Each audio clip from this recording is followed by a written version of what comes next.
So moving down onto the downhill, what we've got here are some big routes, and Aston Hill's famous for its rooty sections. Luckily today we're on a dry day, so we've got one of the performance cues taken out and we've got plenty of grip.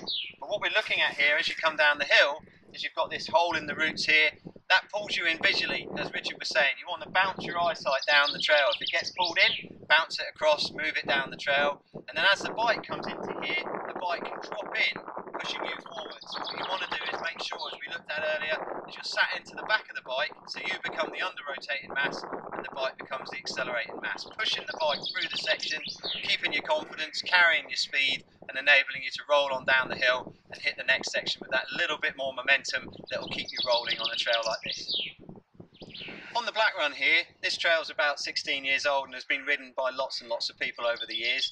The lines here have evolved a little bit as well. So the inside line is the line that everyone used to take years ago, coming in around the roots and then holding that line down over the hill. The middle line, that's the latest one that the downhillers have opened up. It's obviously one of the fastest ones because it's the straightest point from A to B and everyone's looking to carry speed. And then this top line here opened up over the winter, particularly wet winter this year. A lot of riders looking to miss these routes because they were visually pulled in or stalling on them, and so they're looking at using that high line just to roll around. The other thing that happens with the high line is coming into here, they're not sure where they're going, they might be here for the first time, and they just miss these two lines because the obvious place to be looking is up and through the section, and before you know it, you're through and away. Obviously this middle line, as we say, is the one that people prefer from a speed point of view, but it's not always the easiest one to roll from a vision and point of view of being pushed forward a little bit on the bike. You've just got to work that little bit harder. But like anything, if you work at it, the rewards are great and you carry more speed and you just go that little bit faster through this section and you get to hit one of the most exciting lines on the hill. With a bigger travel bike, there might be more suspension available to you, but it doesn't mean you're not going to get psychologically pushed off the line you wanted. So watching out for the push, whether it be physical or psychological, is really important.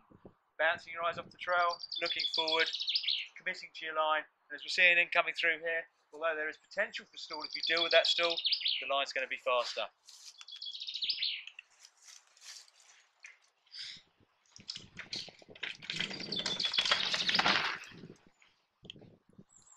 Bigger bikes don't necessarily mean you still don't need a big amount of talent.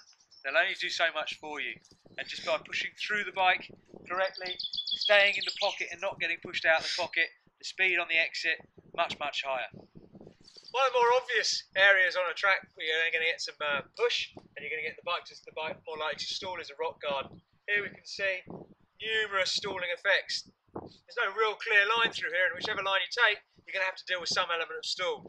But again, by pushing through, making sure you keep yourself in the pocket, keep your body as they're driving through the bike, accelerating the bike, under rotating mass driving through. Each stall that tries to push you forward, we just need to push against it. Heel drop, wrist drop, and those bouncing eyeballs. All the way down, looking through your exit, is going to make it for a much smoother ride, and hopefully, rather than you ending up bar humping on your way down, pushing right through from the pocket down through the section.